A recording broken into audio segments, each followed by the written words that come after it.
What's up kalian para wibu? Kembali sama gue Rasim, selamat datang di video kali ini. Di video kali ini gue akan review figur anime kali ini. Karakter yang gue review kali ini adalah Tamamo no Mae.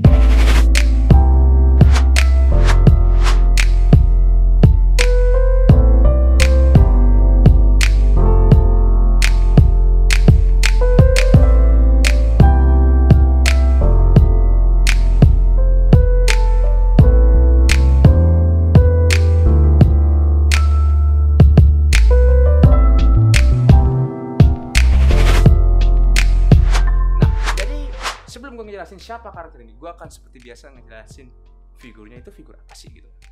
Figur yang kali ini gue review adalah Figma nih. Figma ini berasal dari, kalau bisa dibilang, dibuat oleh company yang bernama Guzma Company dan Max Factory. Dari dulu gue nggak tahu siapa yang buat desainnya, siapa yang buat figurnya, jadi gue sebut dua-duanya aja buat jaga-jaga. Tapi kayaknya sih yang ngedesainnya Guzma Company ya. Habis itu yang buat figurnya Max Factory, tapi I don't know, gue nggak pernah nge-riset lagi. Nah, habis itu juga Figma ini figurnya seperti apa sih gitu kan? Kok terkenal gitu kan di kalangan wibu gitu kan? Karena gue lupa ngomong itu lagi di awal-awal kan. Jadi figur Figma ini sebenarnya terkenal banget nih di kalangan wibu. Apalagi kalian progresi figur. Kalau kalian ke anime event nih, sekali mau dua kali pun kalian ke bagian yang figur-figur, pasti selalu ngeliat box Figma. Nah, itu figur terkenal banget ya. Kenapa terkenal? Karena artikulasinya ya dan desainnya dari figur ini. Tapi gue juga kurang tahu sih terkenalnya kenapa. Itu cuma opini gue doang. Jadi Figma ini memang terkenal banget karena desain akurat dari 2D ke 3D-nya dan artikulasinya juga yang sangat solid ya. Habis itu juga dia juga punya adik Nendroid, fun fact, yang dulu pernah gue review juga, tapi gue nggak suka Nendroid jadi gue nggak pernah beli lagi. Habis itu Figma ini basically figur full artikulasi.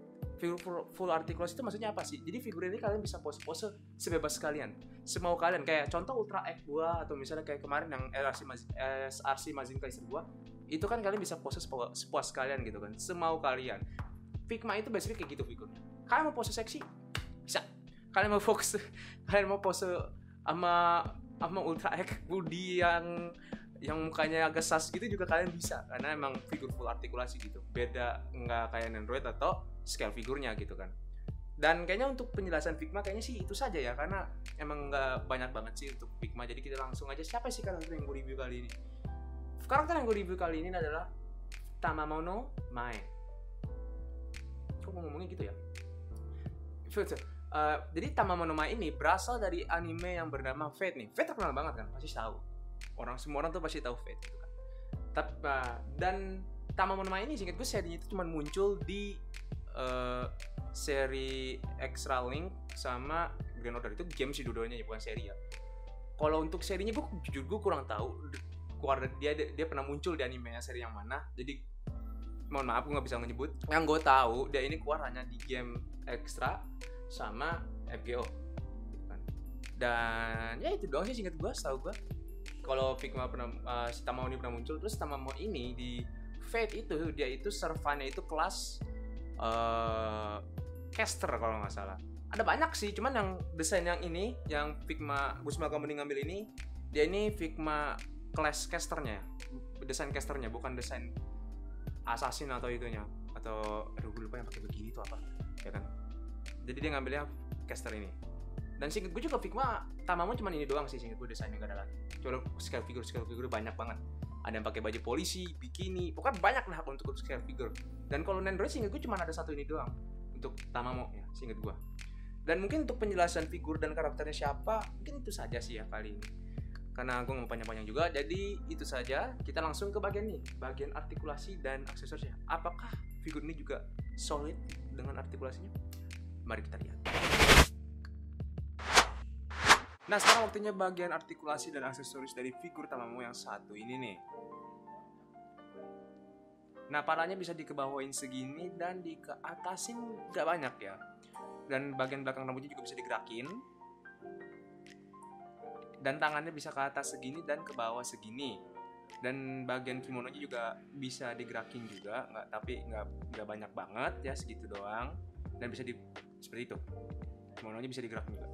Nah, untuk bagian badannya ini, bagian badan itu kan bisa digerakin, mungkin karena ada dua melo penghalanginya.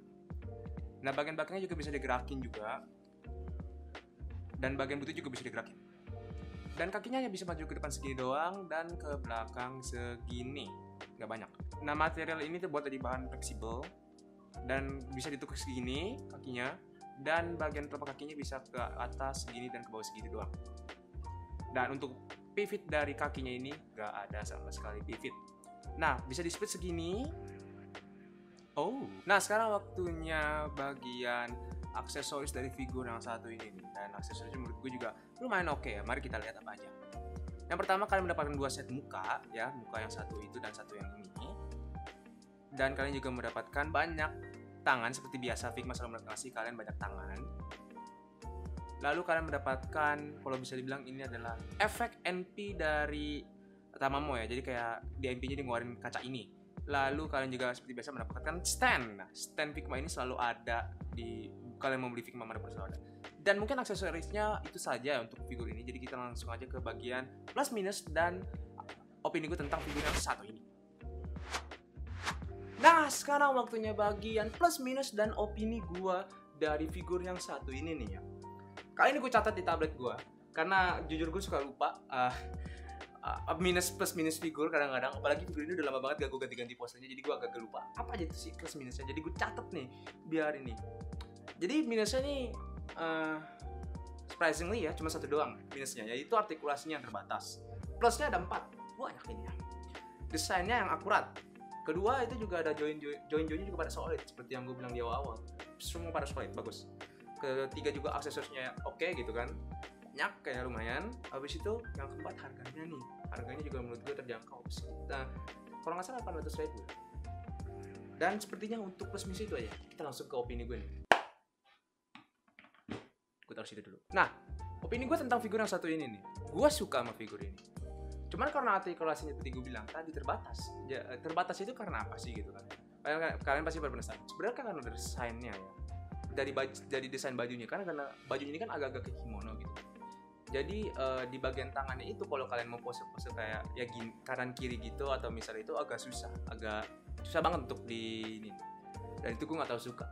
Tapi selain dari yang tadi semuanya oke sih, desainnya oke. Desain Tamamo ini oke banget untuk versi 2D-nya, karena gue juga dulu main factory modder, jadi gue tahu desainnya kayak gimana gitu kan.